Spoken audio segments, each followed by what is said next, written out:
Welcome to the Rise Up Show. This is episode 133, and today I'm hosting a brand expert coach who help business owners to stand out from the crowd and from all that noise and to really get out there. She began her journey as an image consultant, moved from country to country all over the place, and she started from Italy to Dubai, and now she lives in Stockholm. After 10 years of working in a corporate world, she decided that's enough. And she decided to make a change and got with a coach. And since then, her whole life changed. And let me introduce her today. I'm hosting Monica. Hey, Veronica, sorry. Veronica, how are you today? Hi, Eden. Yeah, I'm great. Yeah, I'm Veronica. Veronica, that was my actually, you're not the first one. Sometimes they say Monica, sometimes they say Victoria. Victoria, it's familiar. Yeah. It's kind of. yes. Don't worry at all. Yeah, very happy to be here. Thank you for having me. And yeah, let's have fun. Let's have fun. Great to meet you here and great to host you here. Veronica, tell us the short version on who you are. Yes. So following your introduction, I'm a personal branding coach. I started my business as an image consultant, and then I grew as a personal branding coach, and combining personal branding and coaching together to help business owners, but also professionals in corporate, to stand out from the crowd, to present themselves with confidence so they can land the opportunities they want. And my story is really the story of an expat who has lived in different countries, and truly this journey has contributed to shape myself in the way I am today. So I'm originally Italian, but in 2005, I decided to leave my own town and go for this big adventure. And brave move. Yes, I moved to Dublin first, and then from Dublin, I moved to London, Barcelona, Dubai, and I'm now in Stockholm. So truly an international journey. And when I was living in London, it was already 10 years that I was in corporate. I worked a lot as an executive assistant supporting executives and leadership teams. And I realized that I wanted to do more, that there was something for me more out there to explore. And so I hired a coach. And through that process, I realized that I wanted to work with people, and I wanted to help them put their best selves forward. And I've always been fascinated with the idea of identity and how we project our identity in the world. So naturally, I was attracted already by the field of branding, of image consulting. And so that's why I went in that direction. But the deeper reason for it was that I also had seen so many times how many professionals, business owners, employees in the corporate world are great at what they do, but they don't get noticed. They don't get the opportunities they want because either they're not effective at communicating their value, or they're not visible enough in front of the decision makers, if we want to call them that way, whether they are potential employers, managers, or potential clients. And so that's where I come into play, and I help them communicate their value, present them with confidence, and stand out. So that's my story in a nutshell. Nice. So how did you start that business? What made you move there? Yeah. So after having worked with the coach, as I said before, I started, this idea started to take shape. And at the beginning, it really took me a little bit of time to figure how I could make this happen. Because again, I was coming from 10 years in corporate and being an employee. So it's a completely different mindset. It's a completely different way of seeing yourself. And also is a very different way to project yourself, to communicate who you are and what you do. So the first year, I really worked a lot on that, on starting little and starting by talking with people around me, saying that I wanted to do this new thing and I wanted to change direction, and little by little becoming comfortable at stepping into this new role. And then from there, I started with the usual thing that you do. You know, you create your first website, and then you create your first Facebook post. You start spreading the word and telling people that you're doing this thing. And then the first clients come, and little by little, you develop the business. And of course, along the way, I also worked a lot on myself, both in terms of how I communicate and my own mindset, like I said before, but also in terms of the skills. And so I studied personal branding. I did a coaching diploma, and throughout the journey to this day, and I continue to do so, I continuously learn and keep myself up to date to give a good service to my clients. So that's how I started, and that's the journey that took me to where I am today. And it was actually in a couple of months, it's going to be 2 years that I started my YouTube channel as well.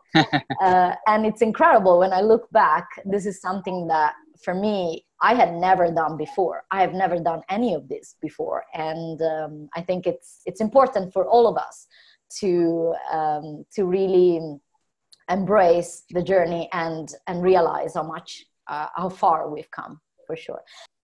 Okay, so as you said, that you made amazing journey. You went from place to place, all over the world, and then you decide to settle down, and not just to settle down at one place, but also settle down in one niche, and go with hardcore on what you really believed in, what you want to help other people. That's amazing, but I'm sure it was very scary to go from a corporate world when you're an employee to an entrepreneur who need to make her own bucks and need to live from what you made. How was that transformation? What was there that made you continue all the time? Yeah, it required, like I said before, a lot of work on myself, but also a lot of patience in learning all the things that you need to learn to make this work and make it happen. And when I say that, I'm really talking about the practical sides of it as well, in terms of how do I find clients? How do I connect with them? How do I gain visibility? How do I offer my services? And at the very, very beginning, because by the way, none of this stuff is stuff that they teach you in the coaching school or in the personal branding certification. All the courses are amazing to learn the skills to be able to work with clients, but the business side of it is a different story. And so it's a completely different story. Yeah, exactly. At the beginning, I actually did a lot of free work to get started, to develop the confidence and to understand how I could market my services as well, and who was attracted to what I offered. Because like you said, this is very niche. It's a very specific area of coaching, if you will. And it's kind of, it's not even purely coaching, it's almost consulting, because it's a lot to do with image, with branding, with how you put yourself out there, with how you create this brand identity for your career or business. And indeed, like you said, it was a little bit scary at the beginning. Where do I find clients? But little by little, I really see how sometimes it's the small things. Is talking with people around you, and then other people talk about you, and then they spread the word as well. And when you start working with clients, even if it's for free, they recommend you to others. And then little by little, after you've worked with a number of clients for free, you start developing this confidence and say, okay, so now I'm gonna start charging. And you start with your first little packages, and then you upgrade, and then you create a proper program for your clients. And the big step came when I really started to put myself out there on social media in terms of content creation, because Yeah. that's where you really start to share your expertise, and people see that you are doing this, that you're offering this service, and you create that know, like, and trust factor, as I call it, that helps you build your brand. And so I started writing articles for my blog. I started posting on Facebook. Then I started the YouTube channel. And then I also started Instagram, where I have an account now. Yeah. Nice. So you kept on growing and kept on breaking those comfort zone and getting all the time bigger and bigger. Because like you said, self-development is something that's always growing. There's no such thing as, okay, I know it all. There's no such thing. We always keep developing as we grow. Even all the big shots keep on growing. If it's Dean Graziosi and Grant Cardone, no matter what, no matter who, they're still developing themselves along the way. And I love that you said that, because it is so true. And also that niche that you're cut, because without targeting, without saying, okay, I'm going to that specific niche, we're all scattered, overwhelmed, and we don't know where to go and where to put ourselves, and we get nothing. And one more thing that I really liked what you said is to give some free tips, free guidance. A lot of people will say, don't do something free. And I don't believe in that, because we're providing value all the time. If it's, for example, on your YouTube, on your content creation, you're giving it for free. They don't need to pay for it, because you need to get yourself out there. When people think, what, I will do that free, so I need to get about my, how can you get about that money if you don't show yourself up, if you don't give to the people, if you don't help other people? How can you expect to earn if you don't put the talk, if you don't show that you're an expert and really give the people those tools, if you will? Yeah, absolutely. And I mean, in this field, we are selling something that is not tangible, in a way, is not physically tangible. And like I was saying before, people buy from people who know, like, and trust. And when you're selling something that is personal development in one shape or form, it's something so personal, like the word says it. And so before investing, people really want to make sure that what you're offering is for them, that they resonate with your message, that they connect with you in the way you are and the way you work, and that what you're offering is really going to add value to them.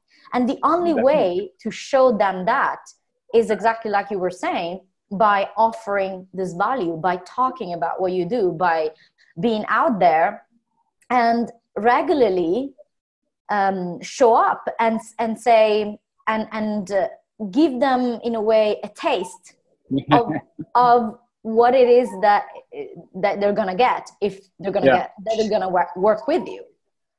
If it's to give free content or free on YouTube, Instagram, whatever it is, and also sometimes some lessons, but just for the sake of good, don't do everything for free. Don't like go nuts and build your business upon free stuff. You need also to gain, but also give, because there's a nice phrase that I love. There is the ask and you shall receive, but what I like most is give and you shall receive. Because when you're giving, you get much more. But don't do it because you expect of giving, just give. But again, don't spread out. Don't like do everything for free. See, if you're in the beginning of your business, it's okay. But also along the way, it's good to give all the time. But don't do it as a regular thing for everyone, for everything. Absolutely. Just pinpoint your targets. Yeah, absolutely. At the end of the day, you want to find the right balance between giving and getting, because it's a business. It's not a charity. And right. And so you want to give the best value you can give. But you also want to attract people who are committed to invest in themselves and work in themselves. Because if you are giving everything for free, the other risk, let's say that money is not a problem for you and you're happy to do all this thing for free, and you're not interested in earning money doing what you're doing in an ideal world. Even then, when you're giving so much for free, there is something missing there. People may not be fully committed in what they're doing. They don't have that sense of neither urgency nor responsibility that they invested in this thing to work on themselves and progress in their career and business. And that's a very important element, and it's a strong incentive. And I think we've all experienced this. When we get something for free, is very different than when we go and invest a certain amount of money, even if it's not a huge amount of money, but we made an investment and a commitment, and we're like, okay, I paid for this and I'm gonna make the most of it. It's really a fucked up thing about us as human beings. If we don't invest in ourselves, or we don't invest in something or spend about something, we tend to say, and that's not so much good. For example, even let's say you got a free iPhone. You won't take care of it. You really won't guard about it, as you will pay the full price on a new brand iPhone. You will say, I got it for free, so it will fall 10 times a day. You won't put a cover for it. You will just don't care because you got it for free. But if you pay the full price, you say, whoa, I'm going to guard it. I will buy the cover. I will buy everything just to protect it. So it's the same thing when it's for ourselves. So if we tend to do it for iPhone, why should we do it to ourselves? Why won't we invest in ourselves instead of something that will dispose after a few years? Yeah, spot on. So, Veronica, why did you move into that space of branding? Yes, because as I mentioned before, I've always been fascinated with the concept of identity, of how we identify ourselves in a certain way, and how our identity gets shaped throughout our journey, both professionally and personally. And I've always been so, again, fascinated with how we project our identity in the world. And you see it every day around you. You don't need to be a personal branding coach to notice it. You see how different people communicate who they are in different ways. And even though we might not realize it, it makes such an impact, because no matter how we want to turn it and twist it, first impressions matter. And so many times we form an opinion about people in front of us just based on that first feeling, that first impression, that first idea that we get of that person. And a lot of the times, even way before they get the chance of talking with us. So I think it's fascinating, it's amazing, and it's again another confirmation of how we work as human beings, right? And so this was definitely a big part of my decision of getting into this field, and I'm really passionate about it. And the second point that is nonetheless connected, I'm passionate about it because I find that it's such a pity when there are great people who are great at what they do, who have so much to offer, but people don't notice them, or they don't make a good first impression. And so many times they lose opportunities because of it. And nowadays, this includes the online world as well. In the past, it just used to be, the way you dress and present yourself when you shake hands with someone. And now is this broader world as well on the online, in social media, where already there we make this first impression. When someone Googles your name, one of the first things that comes out in the search results is your LinkedIn page. And so many people don't realize this, don't realize that if I meet you at an event and then I go and Google you, I'm going to find a number of different information about you, including one of the first one being your LinkedIn page. I'm going to find images about you. I'm going to find your Facebook page. And immediately, because as human beings, we are curious, we're going to click on it. And depending on what we're going to find on the other side of that click, we might decide whether or not we want to connect with you. We want to have a conversation with you. We want to work or not with you. And so this is so important, and is the kind of message that I share with people that I work with, and even with, people in general, even people who haven't worked with me yet, to make them aware of, hey, this is what is happening, and you might not realize it, and you might not realize how it impacts your career and business. Definitely. So this is why I do what I do, and I'm passionate about it, because I want to see more professionals, more business owners get the opportunities they want, and this first impressions shouldn't be something that hold them back. That's so true. I love that. I really love that you have that passion and drive to go and help those people to get visible. And that's so true. The first impression, people will always do the research. They always stalk us because they want to see if you're the real deal or just someone who talks. And just so you know about research, if I'm not mistaken, you got a fourth of a second that they take the decision, are you the man or woman that I'm going with or not? Yeah. Are you the one who walks the talk or not? A fourth of a second. Not a minute, not 10 minutes, a fourth of a second. Yes. At that time they decide. Absolutely. And you know this as well, because I know that you work a lot with video confidence. On YouTube, you always hear how the hook when you start your video is the most important thing of your video, because it takes people around 7 to 10 seconds to decide whether I'm going to stay and watch more or just click away.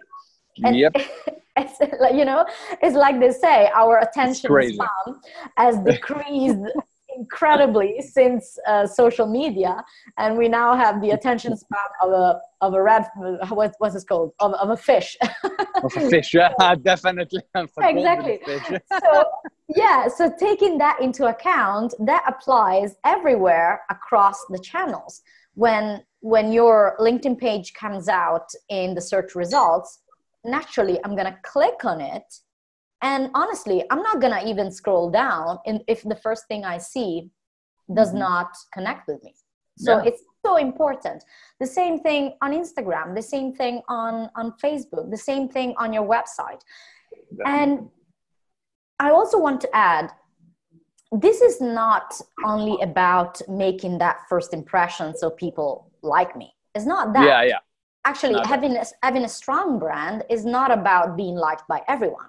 But you want to immediately connect with the people that you want to work with, or you want to, have a collaboration or a connection with. And you always have to think about it this way. Why would a potential client choose you over somebody else who does the same thing you do? And it's in that moment, like we said just now, that they decide. They're not going to spend hours scrolling through our website and social media pages to decide whether they won't spend that time. Yeah, exactly. And so we need to make sure that in that span of time, we are immediately communicating that message that connects with them, with the people we want to work with. So, and and this is about differentiation as well. How are you going to present yourself in such a way that stands out compared to other people in your field, so that, you know, when they're going to read your bio or see your images, you're not just another one, another coach, right? Another consultant. Exactly, to pinpoint your potential client. Because if you, for example, you're an artist, okay, so do something very creative in your images, in your profile picture. But if you're a business consultant, you can put, for example, and I came across this, people that put their first photo as a cartoon or something, not just them, some random cartoon they love. Are you crazy? Do you want to appeal your potential client, or you want to appeal people that love that cartoon or something? Go with the people that you want to go. If you're an artist, okay, draw something that is good, maybe yourself or something, and put it there. But if you're not, do it specifically to your potential client. Yes, absolutely. Absolutely. I mean, again, it's a matter of seconds. And even worse, like, I still see people who don't have a profile picture. When if I receive a friend request on Facebook or even LinkedIn, even more so, and you don't even have a profile picture, for me is like, okay, I don't know who's on the other side of this page. If you don't have a complete profile, you're not really saying who you are. You don't have a profile picture. You are sharing very little about you. To me, it's like, it almost feels like it's a spam. I'm not sure I should trust this person. It's incredible, but you know, already this makes me say, no, I'm not going to connect with this person. And the other person on the other side is losing an opportunity right there. Because it's unfamiliar. You don't know if it's like you said, a spam, or maybe someone that looks for a fraud, or you can't know because he doesn't show up. He's not showing himself. So how can you know who is it? The only thing that we have on our social media is to show up ourselves. And if we don't show ourselves, it's like we're not there. I really love that. Exactly. And the other thing that I want to say about this as well is we need to remember that everything we put on the internet stays on the internet. Definitely. So sometimes people don't realize, when you go into Facebook groups or on YouTube or whatever other platforms where you comment, you engage in other people's posts, you have a conversation with others, all of that stays on the internet. So you want to be mindful about what it is that you share, because all of this, and this is at the core of what personal branding is going to build your reputation. Definitely. I love it. Right? That's so true. Yeah. Because it's scattered all around and you put your name in every place. So yeah, it will pop up sometime. If you came and like curse someone or just criticize every person, it will show up. It will show up eventually. Yeah, you know how they say it takes years to build a reputation and it takes a second to destroy it. Like that. That's what it is. So Veronica, how do you keep momentum and being the best version of yourself all that time? Yeah, so I consider myself a lifelong learner. I continuously work on myself, on doing all I can to, one, showing up at the best, in the best of my ability and showing up the best I can, and two, to give the most value to my clients. And so I always learn. I always try as much as I can to stay up to date on what's going on in my field. And also on the other side, apart from learning and staying up to date, I find it super, super important to take care of yourself. And that includes, exercising, eating healthy, sleep well, and even stuff like you're working from home, that shouldn't be an excuse for you to work in your pajama. Yep. Even though it makes you comfortable.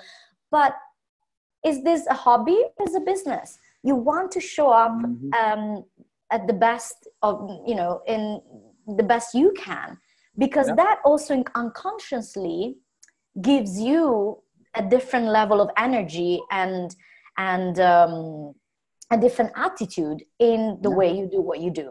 So I make sure that I combine all these things together. And indeed, like you said, is it's really about keeping momentum, and consistency is key in this. Yeah. It's not always easy to keep that consistency, but even when you lose it because life may get in the way, or you may experience a moment where you feel stuck or something has happened to you and you lose that momentum, it's important that you don't get discouraged. You pick yourself up as quickly as you can and keep moving on, because you want to keep building that momentum. It's so, so important.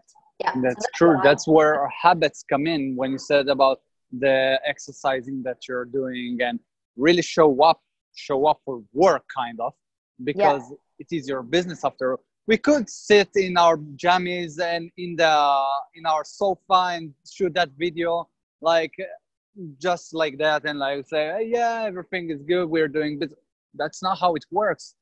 That's not how it works. It doesn't matter if you're home or if you're doing it from home. You still need to show up. Yeah, absolutely. Because that's your business. It has such a strong influence on the way we work as well. Even if nobody is looking at us, but it has a strong influence on us, on the way we perform. It's incredible. And the same counts for your work environment. You know, I see personally, and we're all different in this, but I personally see how when my desk is clean, I have everything in order, you know, I'm working in a good in a good environment, then I also have a different energy in the way I work. It's awesome. It's such an impact. Yeah, it could be from home, like you said, managing your desk and everything, or outside like I'm doing on the coffee shop, working there, because you need to go where you connect the most, especially when you're working home. Because if you sit all day at home, that depends from person to person, you can like lower your energy. But if you put a place to yourself, if it's home, outside, doesn't matter, as long as you get inspired and that place is good for you to work with, go with it. Just fix your place, find your spot, and go full on. And you know, you talked about exercises, you talked about routines, habits, and all that. Why do you think that people are ditching all that? Because, you know, this is the 2019, where at the beginning of 2019, and people promise to themselves, yeah, I'm going to get in shape, yeah, I'm going to get my business running, yeah, I'm going to get la la la. Why do you think that people like ditching this after a month? Because that's a statistic that 80% of the people will ditch everything until February. It's a very good question, and I think there are different reasons for it. So let me see. One of them is that their goal is not clear. Or let's put it this way. They set a goal for themselves that is very generic, is probably too big, and they find hard to keep up with it. And in the case of a generic goal, like you said, a lot of people say, this year I'm going to get fit and go to the gym. But you see, it's very generic. What does that mean? How many times are you going to the gym?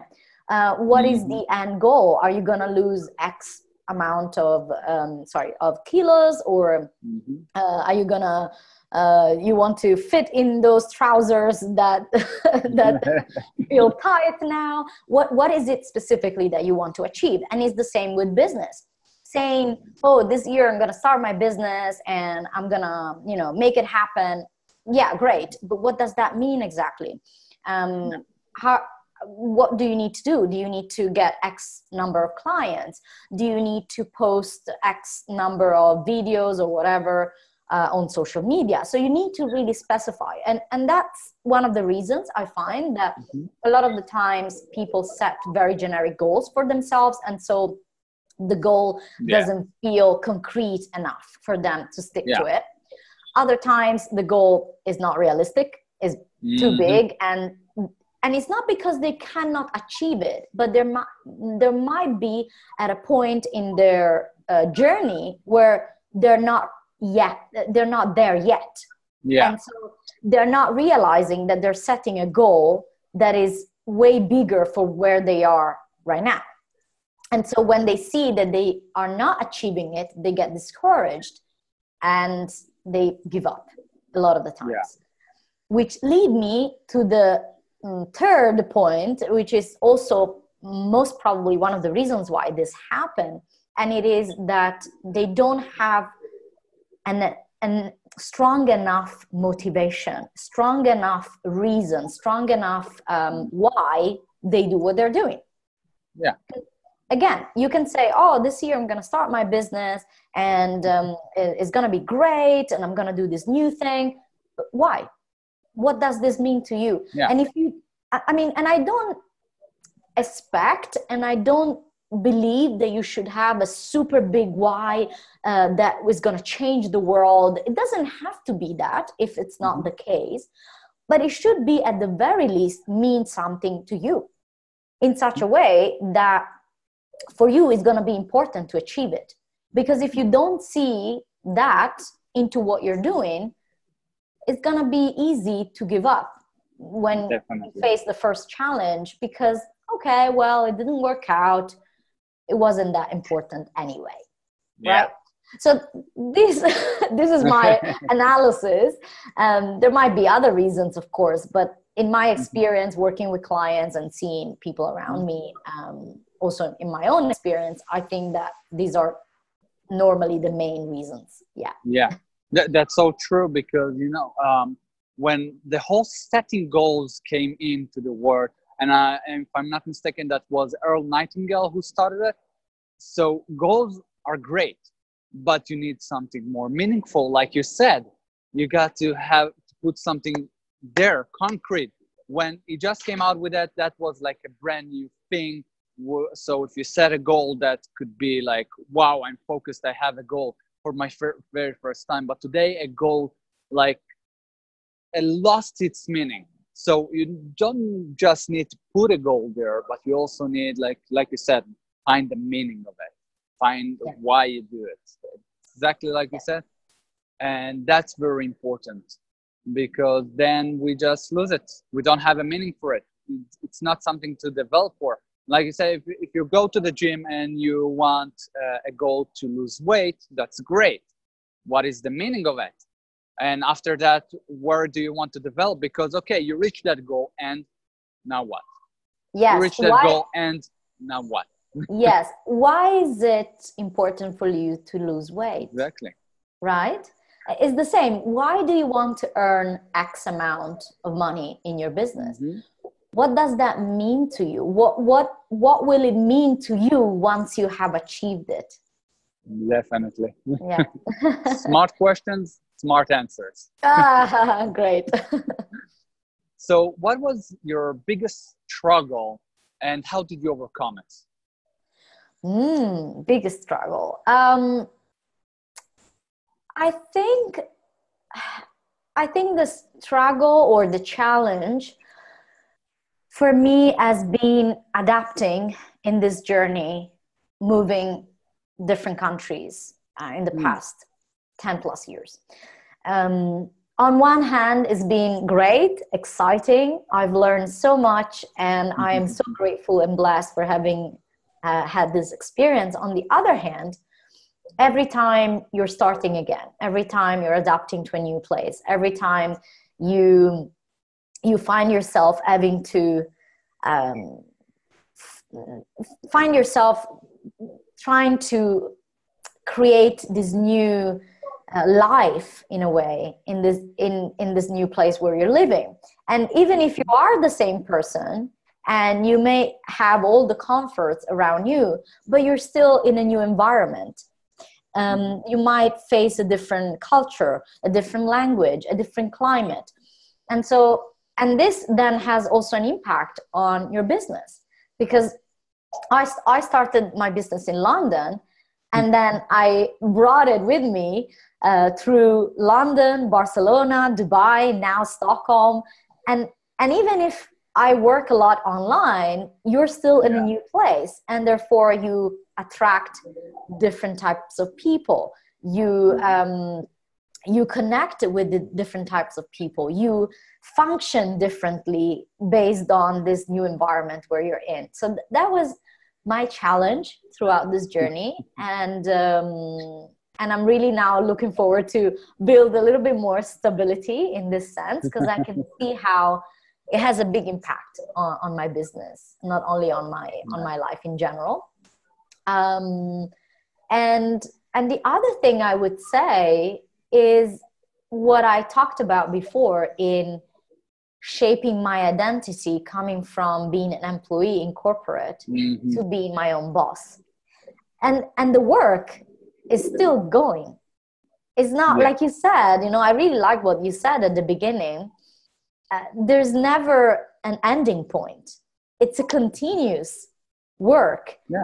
And so I think this is the challenge that is ongoing in a way in developing this identity as a business owner. And every level of business is a new challenge, is a new opportunity, is this new step that you need to take to show up in a certain way in your business and attract the type of people that you want to work with.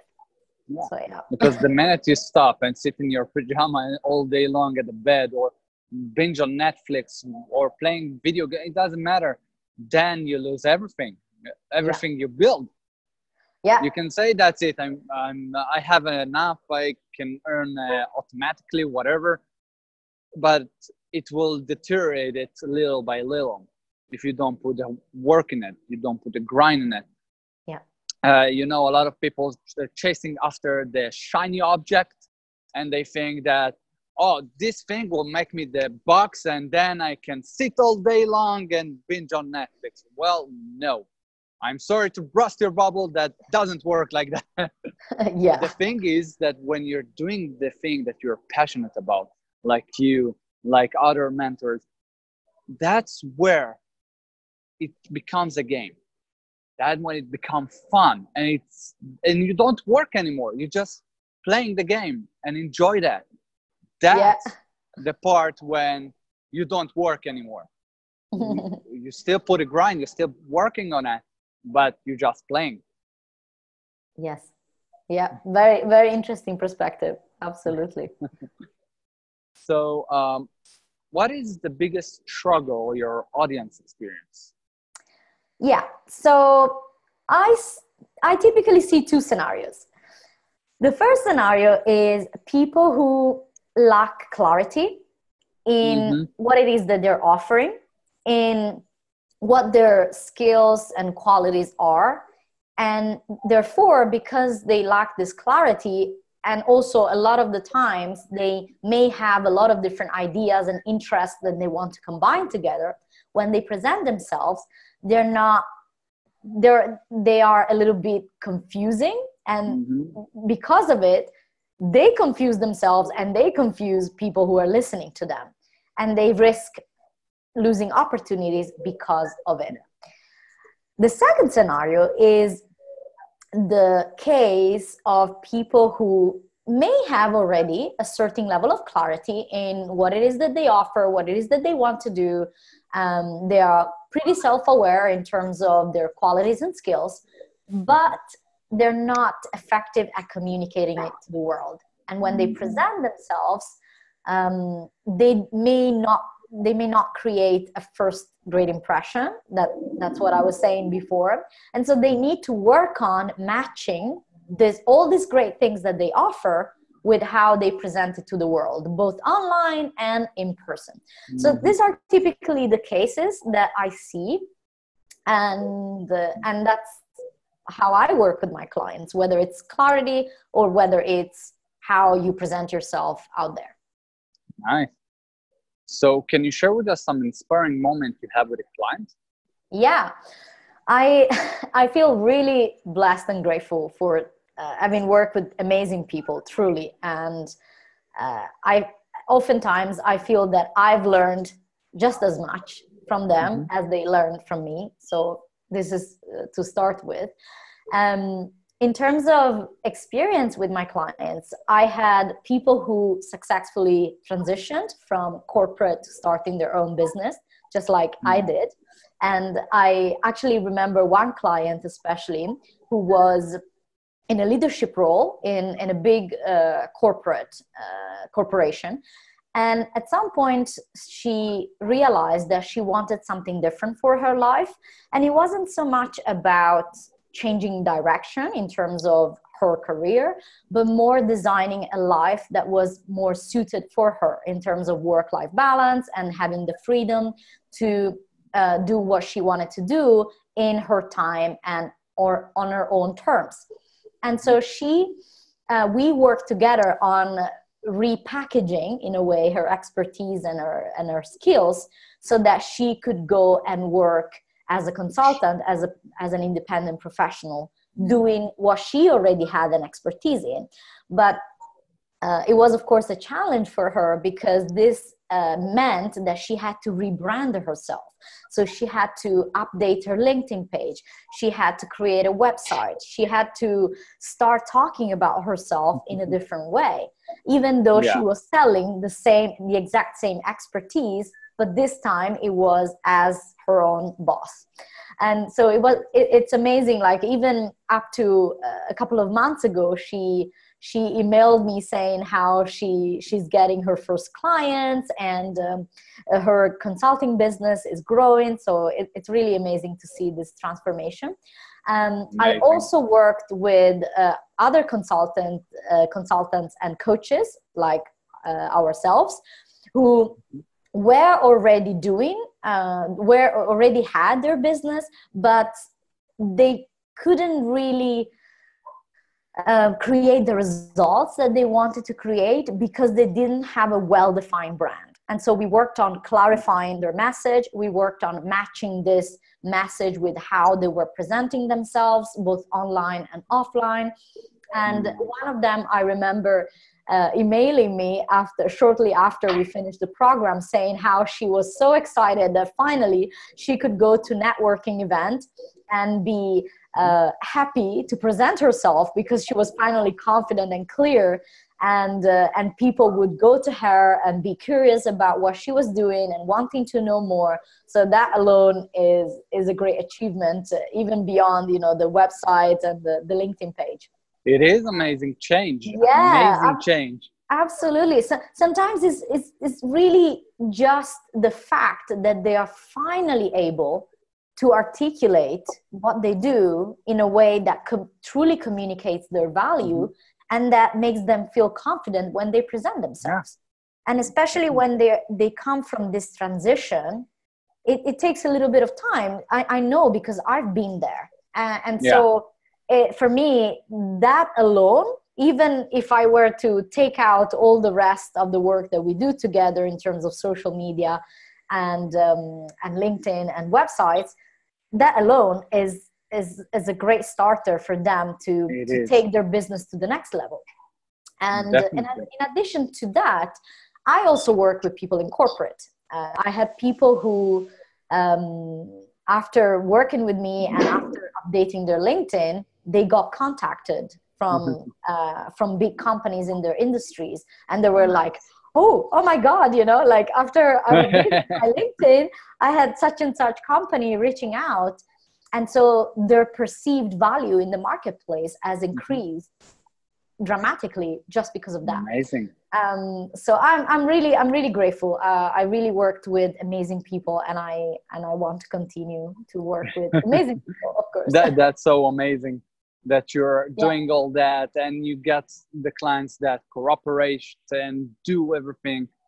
That's so amazing. And just like you said, being your own boss is one of the most challenging things in being entrepreneurs. Yeah. I'm sure you said it about that client and you said it about yourself. And also I'm experienced it, everybody experienced it when they become an entrepreneur, because you have to actually put yourself to the task and go do the actions. Yes. And the thing is, like you said, find the meaning in what you're doing. Then you don't have like to force yourself to do. You just do and having fun with it. Yeah, true. So I want to ask you, who can you share with us maybe who inspired you to keep on moving and keep on doing? Who is your inspiration? Are you talking about people in general or among my clients? No, people in general. People in general. I would say my husband. Your husband? Yes, Nice. my husband is a great inspiration for me. He has been one of my biggest cheerleaders since I started, and I feel really grateful for having someone next to me who has believed in me since day one in this adventure. It is and important. Has supported me tremendously in many different ways, and has never given up on me, even when it seemed challenging and maybe the results were not there. So I'm really inspired by his presence,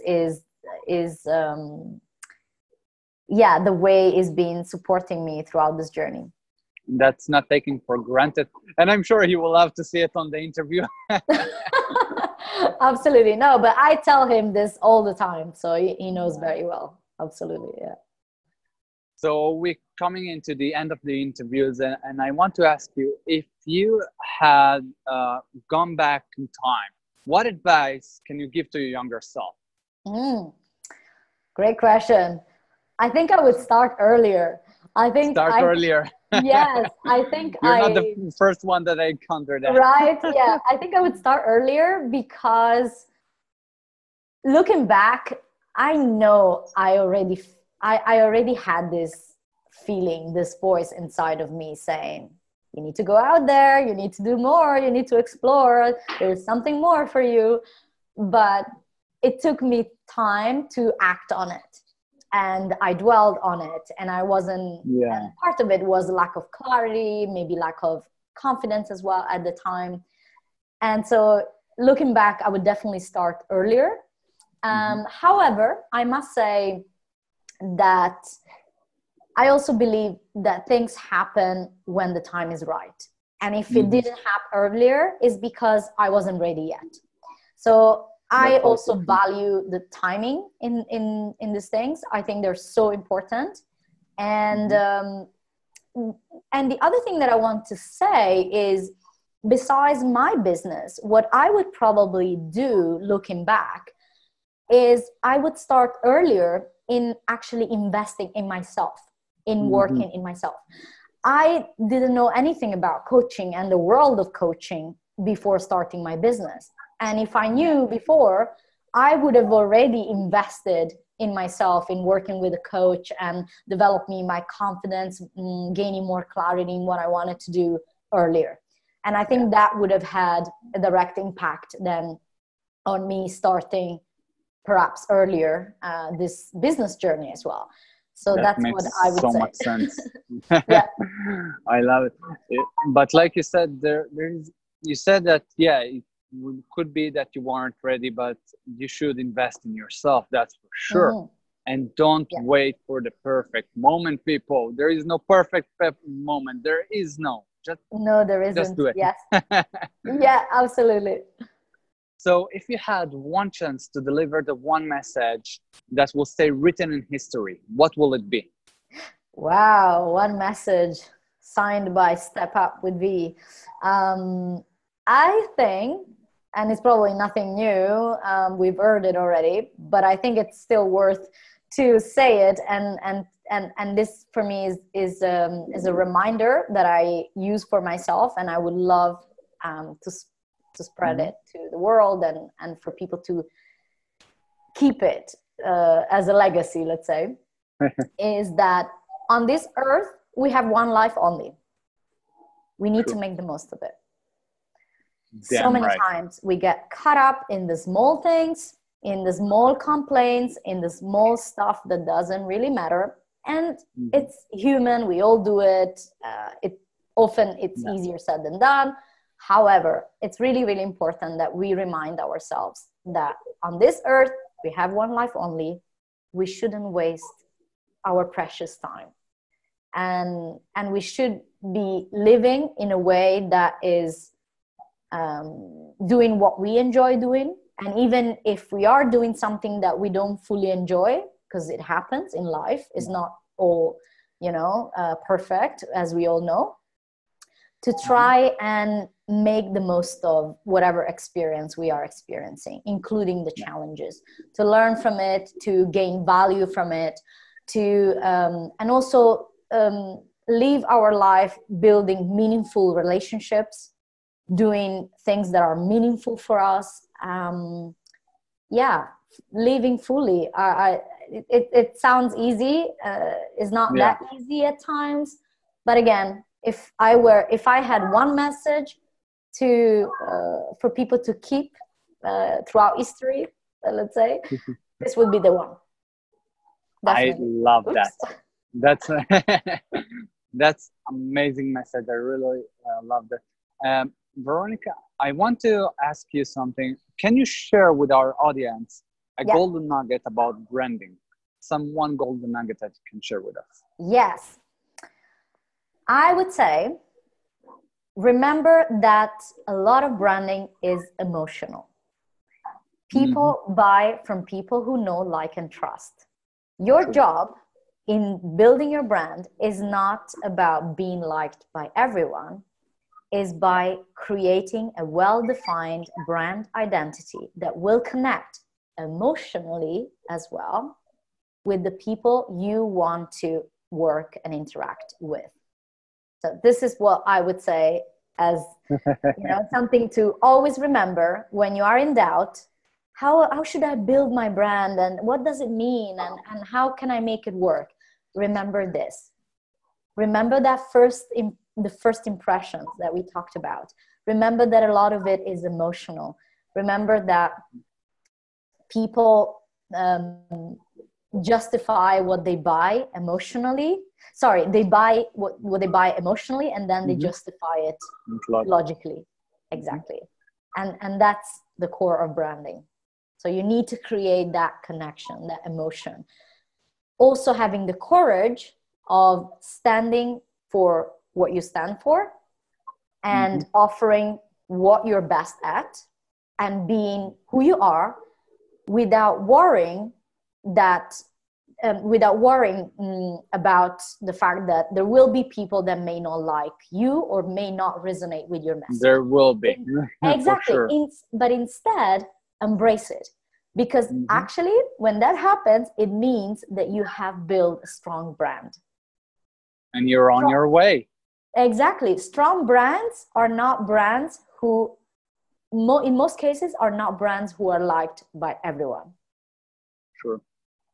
Because like you said before, it's your potential client, your potential customer. You don't need the other people. You really don't need them.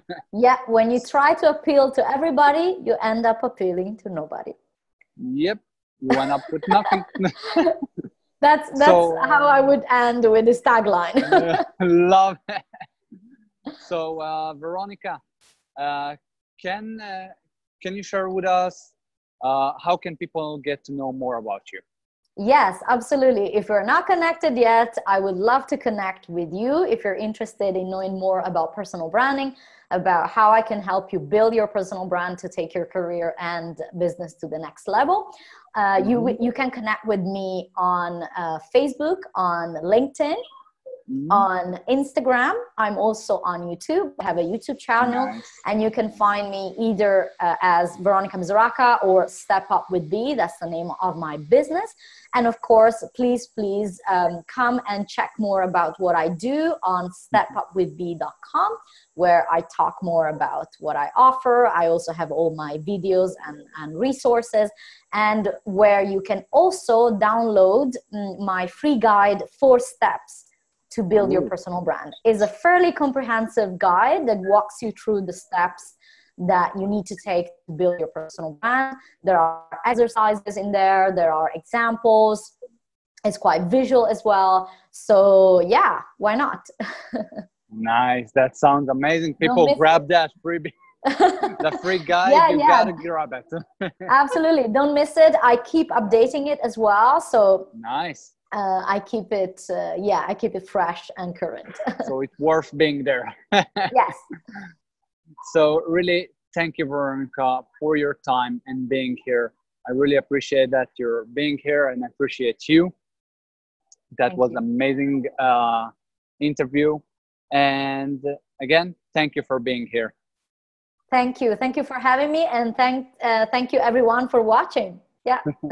So if you love this interview and you love this episode, give us a thumbs up and be sure to subscribe to get more tools to your business from more experts. And again, Veronica, I really appreciate you, and I will put the links in the description below. So be sure to join Veronica, and I will see you tomorrow. And Veronica, I will talk with you later. Thank you for being here. Yeah.